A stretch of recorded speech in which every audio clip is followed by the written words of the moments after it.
بسم اللہ الرحمن الرحیم۔ السلام علیکم۔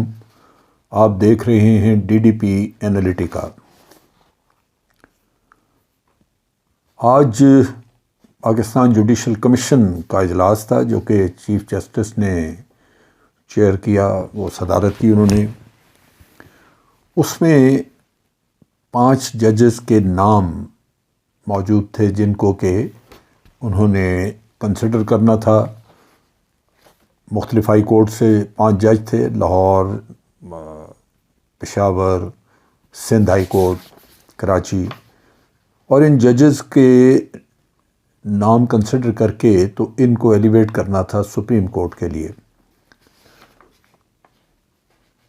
یہ ججز جو تھے یہ سینئر موسٹ نہیں تھے اپنے ہائی کورٹس میں، کوئی دوسرے نمبر پہ، کوئی تیسرے پہ، اس طرح موجود تھے۔ اور ان ججز کے نام جو تھے وہ جسٹس کیسر رشید، جسٹس شاہد وحید، جسٹس حسن اظہر، جسٹس شفیع صدیقی، جسٹس نعمت اللہ، یہ نام تھے جن کے اوپر غور کرنا تھا۔ یہ غور کرنے کے سے پہلے، یعنی آج کے اجلاس سے پہلے ہی ایک آدھ دن پہلے پاکستان بار کونسل نے اس کے اوپر اعتراض کیا کہ یہ سینئر موسٹ ججز نہیں ہیں، تو آپ سینئر موسٹ ججز کو کیوں نہیں کنسیڈر کر رہے۔ پھر ایک خط قاضی فائز عیسیٰ صاحب نے بھی لکھا جس میں انہوں نے اعتراض کیا کہ ان کی غیر موجودگی میں یہ جوڈیشل کمیشن کا اجلاس ہو رہا ہے جبکہ وہ ملک سے باہر ہیں۔ مختلف قسم کے اعتراضات۔ لیکن آج جب اجلاس ہوا تو پتہ یوں چلا کہ 3 گھنٹے کی سٹنگ ہوئی، اور اس 3 گھنٹے کی سٹنگ میں 5 حضرات جن کے جسٹسز جن کے نام کنسیڈر ہوئے ان پہ اتفاق رائے نہ ہو سکا، اور یہ نام مسترد ہوئے 4 اور 5 کے تناسب سے، یعنی 5 ججز نے، یہ 5 ممبرز نے ان کے خلاف ووٹ دیا اور 4 نے ان کے حق میں ووٹ دیا۔ یہ پہلے سے ہی اندازہ تھا کہ غالباً اس قسم کا رزلٹ ہوگا، کیونکہ کچھ صف بندی پہلے سے ہو چکی تھی۔ جو افسوس کی بات ہے وہ یہ ہے کہ ہماری جوڈیشری میں یوں نظر آتا ہے جیسے کوئی گروپ بندی ہے، اور اس کے ساتھ ساتھ کچھ سیاست بھی اس میں گھسائی ہے۔ یہ کوئی پہلا موقع نہیں تھا کہ اس طرح ججز کو کنسیڈر کیا گیا۔ کہنا شروع کیا لوگوں نے کہ چیف جسٹس کا یہ اختیار ختم کرنا چاہیے کہ وہ ججز کے نام چنتے ہیں۔ اس سے پہلے آپ کو پتہ ہے کہ فرت اللہ بابر اور مختلف یہ پولیٹیشنز نے کہنا شروع کیا کہ چیف جسٹس کے اختیارات جو ہیں ان کو ریگولیٹ کرنا چاہیے، کم کرنا چاہیے۔ کہانی کیا ہے پیچھے؟ ایک تو گروپ بندی تھوڑی بہت، کیونکہ ججز جو ہیں بدقسمتی سے ہمارے اسی طرح ہی یہ تباہی مچی اس وقت جب جسٹس افتخار چودھری نے اپنے مرضی کے لوگ بھرتی کر دیے، اور وہ آ کے یہاں پہ این ٹی آرمی یا اس طرح کے وہ ان کی سوچ تھی جو لے کے بیٹھ گئے، اور اس طرح مختلف گروپس میں ہماری جوڈیشری تقسیم ہوئی۔ اب یہ سارے بردر ججز ہیں، مل کے بیٹھ کے آپس میں بات چیت بھی کرتے ہیں، فیصلہ کرنے میں آزاد ہیں، کوئی کسی کی طرف سے ان کے اوپر رکاوٹ نہیں ہے۔ لیکن سیاستدان اپنے مقاصد کے لیے ان کو پولیٹیسائز کرتے ہیں، ان کو بدنام کرتے ہیں، اور جوڈیشری اس طرح ہماری بے توقیر ہوتی جا رہی ہے، اور عام آدمی کا اس سے اعتماد اٹھتا جائے گا۔ جو آج کی صورتحال ہے اس کا جو 1 یا 2 دن پہلے جو سپریم کورٹ نے فیصلہ دیا جس کے تحت حمزہ شہباز کو وزارت اعلیٰ چھوڑنی پڑی، یہ اس سے تعلق ہے۔ یوں لگتا ہے کہ حکومت نے چیف جسٹس سے کسی نہ کسی طرح بدلہ لینا ہے۔ حکومت چاہتی تھی کہ ایک فل بینچ بنایا جائے جو کہ ان کا کیس سنے، جبکہ اس کیس میں کوئی کمپلیکیشن، کوئی قانونی آئینی نقطہ ایسا تھا ہی نہیں جس پہ بات ہو۔ وہ زبردستی اس کو کچھ آئینی کمپلیکیشنز اس میں ڈال کے تو چاہتے تھے کہ supreme court full bench create کر دے، جو نہیں ہوا۔ لیکن بے شمار لوگوں نے اس فیصلے پہ بحث کی، بات کی، سوائے ایک آدھ کے باقی تمام لیگل ایکسپرٹس جو نون ایکسپرٹس ہیں یہاں پہ، سب نے یہ کہا کہ یہ فیصلہ انتہائی سیدھا سادہ ایک نقطے کا مسئلہ ہے اور اسی پہ بحث ہے، باقی تو کوئی ضرورت نہیں ہے کہ اس کے اوپر فل بینچ بنایا جائے۔ لیکن حکومت کے مقاصد کچھ اور تھے۔ اب یہ بینچ جب بنتا ہے، فل بینچ بن جائے، تو وہ آرٹیکل 63 کا پچھلا قصہ جو ہے کھولنا چاہتے ہیں، جو کہ آلریڈی گزر چکا، اور اس سے وہ فائدہ اٹھانا چاہتے ہیں سیاسی۔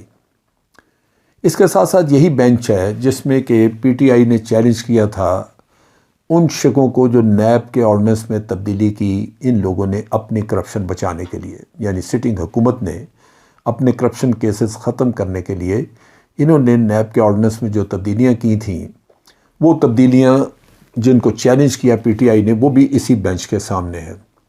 سو یہ اس بینچ کو بنیادی طور پہ متنازع کرنا چاہتے ہیں۔ انہوں نے وہ صرف فل بینچ نہ بننے پہ بائیکاٹ کر دیا اور امپریشن یہ دیا کہ جناب یہ جو ججز ہیں یہ فیئر نہیں ہیں۔ اب انہی ججز کو ان کے ساتھ حساب کتاب چکانے کے لیے یہ آج ان کے نامینیٹڈ 5 ججز جو ہیں ان کو ریجیکٹ کروایا۔ اب اس میں جو جوڈیشل کمیشن ہوتا ہے ان میں ان ججز کے علاوہ ایک نمائندہ bar council, Pakistan bar council کا، اور پھر لا منسٹر بھی گورنمنٹ کا بیٹھتا ہے۔ سو آبویسلی بار کونسل کا جو نمائندہ ہے وہ اور لا منسٹر، انہوں نے تو چیف جسٹس والے نامینیشنز کے حق میں دینا ہی نہیں تھا ووٹ، تو باقی بھی 2-3 ججز کو اگر ملا لیا تو 5 لوگ بن گئے۔ جب خط کوئی جج لکھتا ہے چیف جسٹس کو اور وہ پھر میڈیا کو لیک کر دیتا ہے تو اس سے اندازہ ہوتا ہے کہ اس کی مرضی ہے، کہ اس کی خواہش ہے کہ یہ کیس پبلک میں آ جائے اور پولیٹیسائز ہو جائے۔ چنانچہ یہ پولیٹیسائز ہو چکی ہوئی تھی چیز۔ اب دیکھنے کی بات یہ ہے کہ پہلے بھی نامینیشن چیف جسٹس ہی کرتے رہے اسی طرح، کسی نے اعتراض نہیں کیا، لیکن اب اعتراض ہے اور اس میں سینیورٹی کو کوشچن بنایا گیا۔ اب آپ دیکھیے کہ سینیورٹی ایک فیکٹر ہے۔ اگر مثال کے طور پہ ایک جج وہ فیصلے کرتا ہے، فیصلے لکھتا ہے، اس کی ججمنٹس موجود ہیں اور سپریم کورٹ ریویو کرتا ہے اور وہ محسوس کرتے ہیں کہ سب سے سینئر ہے لیکن اس کی ایک بھی ججمنٹ کام کی نہیں ہے، اس نے فیصلے ایسے کیے ہی نہیں جن سے کہ کوئی روایت قائم ہو سکے، جس سے کہ ایک پریسیڈنس بن سکے، تو وہ اس کو ایلیویٹ کر کے اگر سپریم کورٹ میں لے جائیں گے صرف سینیورٹی کی بنیاد پہ، تو وہاں وہ کیا کرے گا؟ وہ تو ڈیلیور نہیں کر سکے گا اور مزید خرابی پیدا ہوگی۔ چنانچہ دوسرا فیکٹر جو اس میں شامل کیا گیا سینیورٹی کے علاوہ، وہ ہے ایک انڈیویجول کی کمپیٹنس، اور یہ ہر جگہ ہے۔ آرمی میں بھی ہمارے یہی ہوتا ہے کہ سینیورٹی صرف ایک فیکٹر ہے۔ سب سے سینئر آدمی اگر سب سے کیپیبل ہے تو وہ بالکل پروموٹ ہوتا ہے، وہ بن جاتا ہے، لیکن اگر سب سے سینئر ہے مگر ہم سمجھتے ہیں کہ وہ اگلے رینک کے لیے فٹ نہیں ہو سکتا یا اس کی اتنی کمپیٹنس نہیں ہے، تو جو نیکسٹ ہے اس کے بعد اس کو کنسیڈر کیا جاتا ہے، وہ بھی اگر فٹ نہ ہو تو اس کے بعد اگلے کو کنسیڈر کیا جاتا ہے۔ سو سینیورٹی اپنی جگہ پہ، لیکن کمپیٹنس جو ہے وہ اس کو آپ سیکریفائز نہیں کر سکتے۔ اور مجھے یاد ہے کہ جب پیچھے جسٹس عائشہ ملک کے کیس اور یہ چیزیں ڈسکس ہوئی تھی تو وہ بھی سینئر موسٹ نہیں تھیں اور ان لوگوں نے اسی طرح وہاں پہ فس مچایا، لیکن جج صاحب نے آرگو کیا، انہوں نے کہا کہ بھئی جن لوگوں کو آپ چاہتے ہیں پروموٹ کروانا، ان کے کیسز آپ ان کے دیکھیں کہ انہوں نے کام کیا کیا ہے۔ تو اس وجہ سے یہ کوئی ضروری نہیں، لیکن یہ افسوس کی بات یہ ہے کہ آج جوڈیشری میں ایک بڑی واضح ڈویژن نظر آئی۔ پھر اس کو مزید پولیٹیسائز کرنے کے لیے ایک تو ججوں کو بدنام کرنا، یہ جو آج تمام پی ڈی ایم کی پارٹی ہیڈز کی میٹنگ ہوئی، اس میں اس کے بعد پریس کانفرنس کی اور مولانا فضل الرحمان نے اسٹیٹمنٹس وغیرہ دیں، پھر ججوں کو لتاڑا اور یہی کہا کہ جناب یہ انصاف نہیں کیا۔ پھر آپ دیکھیے کہ رانا ثناء اللہ نے ایک سٹیٹمنٹ دی، یہ یہاں پہ ایک ٹیلی ویژن چینل پہ وہ انٹرویو دے رہے تھے، اور اس میں انہوں نے کہا ججز کی فیملیز ہیں جو جا کے پی ٹی آئی کا جلسہ اٹینڈ کرتی ہیں۔ اب آپ سوچئے کہ پی ٹی آئی کا جلسہ اٹینڈ کرنا کوئی گناہ ہے؟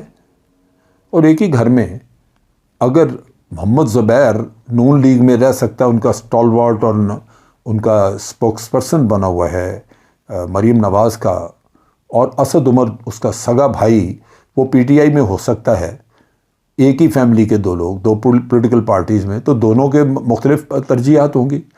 اب اسد عمر سے یہ شکوہ کیا جائے کہ تم پہ اعتماد نہیں کیا جا سکتا اس وجہ سے کہ تمہارا بھائی جا کے تو نون لیگ کے جلسے میں بیٹھا ہوتا ہے، یا محمد زبیر کی فیملی کہے کہ اسد عمر پہ اعتماد نہیں کیا جا سکتا اس لیے کہ یہ تو پولیٹیکل تھنکنگ ہے۔ ایک فیملی میں لوگ اسی طرح ایک ہی گھر میں لوگ جو ہیں وہ بٹے ہوئے ہیں آج کل کے زمانے میں، اور بٹے کیا بڑے تھوڑے تقسیم ہیں۔ ابھی تو زیادہ تر فالوئنگ جو ہے وہ پی ٹی آئی کے ساتھ عمران خان کے نام پہ ہے۔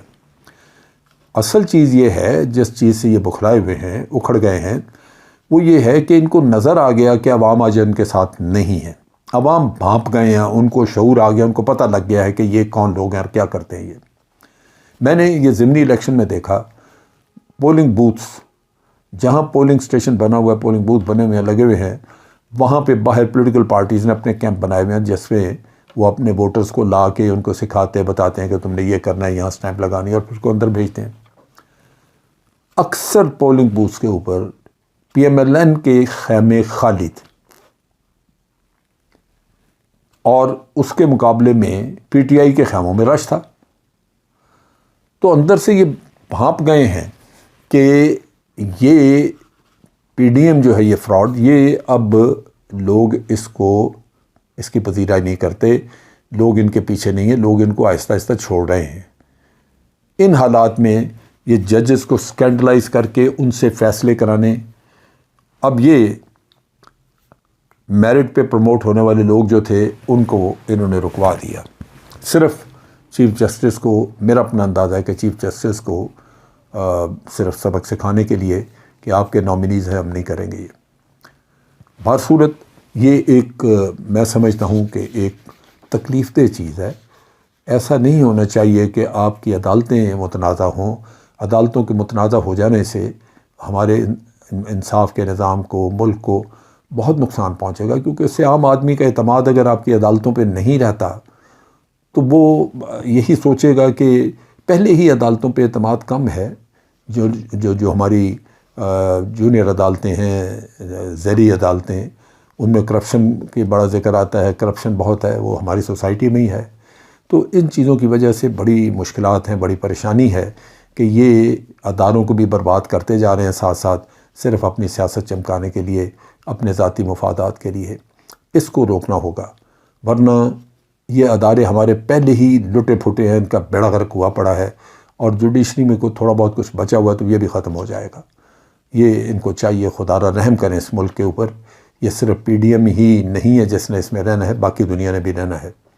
اور انفیکٹ پی ڈی ایم کا تو کیا انسان کہیں، ان کو عرصے دراز سے، عمروں سے ان لوگوں کو دیکھ رہے ہیں، انہوں نے سوائے اپنی ذات اور اپنے خاندانوں کے علاوہ کیا ہے۔ یہ انتہائی دکھ کی بات ہے۔ آج کے لیے اتنا ہی۔ افواج پاکستان زندہ باد، پاکستان پائندہ باد۔